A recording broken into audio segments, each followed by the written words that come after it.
Hi நண்பா, இந்த ஒரு வீடியோவுக்குள்ள தளபதி விஜய் சார் எடுக்க போகும் அதிரடியான முடிவு, அதாவது கரூர் சம்பவத்திற்கு பிறகு அதிமுக மற்றும் தாவேகா கூட்டணி அமைப்பதாக எல்லாருமே பாத்தீங்கன்னா சொல்லிட்டு இருக்கிறாங்க.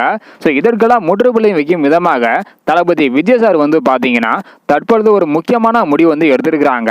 அது என்ன அப்படின்றத வீடியோ கிளிப்பை டீட்டெயிலாக பார்த்துடலாம். அதுக்கு முன்னாடி 2026ல உங்களுடைய ஆதரவு யாருக்கு? தாவேகா எந்த கட்சிக்கு கூட கூட்டணி வைத்தா நல்லா இருக்காம அல்லது கூட்டணி வைக்கலாமா வேண்டாமா அப்படின்றக்கான உங்களுடைய கருத்தை மறக்காம கமெண்ட் பண்ணுங்க. ஓகே அன்பா, வாங்க இன்னைக்கான வீடியோக்குள்ள பார்க்கலாம். ஓகே அன்பா, விஜய் சார் எடுத்த முடிவு என்ன அப்படின்றத பாக்குறதுக்கு முன்னாடி நேற்று பாத்தீங்கன்னா செய்தியாளரை ஆதவ் அர்ஜுனா இவங்க சந்தித்து நிறைய விஷயங்களை சொல்லியிருந்தாங்க. குறிப்பாக 16 நாட்கள் துக்கம் அனுசரித்து வருவதாகவும் விரைவில் பேசுவோம் அப்படின்றத அந்த ஒரு பிரஸ் மீட்ல சொல்லியிருந்தாங்க.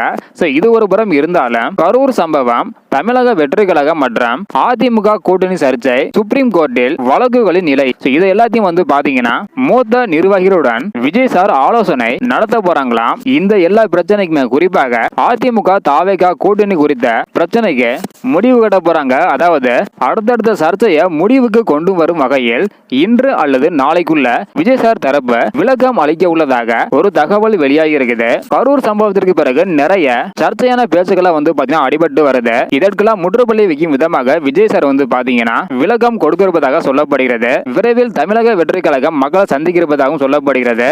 அது மட்டும் இல்லாம விஜய் சார் பாத்தீங்கன்னா 13ஆம் தேதி, அது மட்டும் இல்லாம விஜய் சார் திங்கட்கிழமை கரூர் மக்களை சந்திக்க போறது கிடையாது. ஸோ அதற்கான தேதியை மாத்திருக்கிறாங்க. ஸோ அதற்கான வீடியோ நம்ம சேனலில் போட்டிருக்கிறோம். பார்க்கல அப்படின்னா மறக்காம செக் பண்ணி பாருங்க. இந்த வீடியோ பார்த்தீங்கன்னா மறக்காம எல்லாருக்குமே ஷேர் பண்ணுங்க. ஓகே அன்பா, தேங்க்யூ.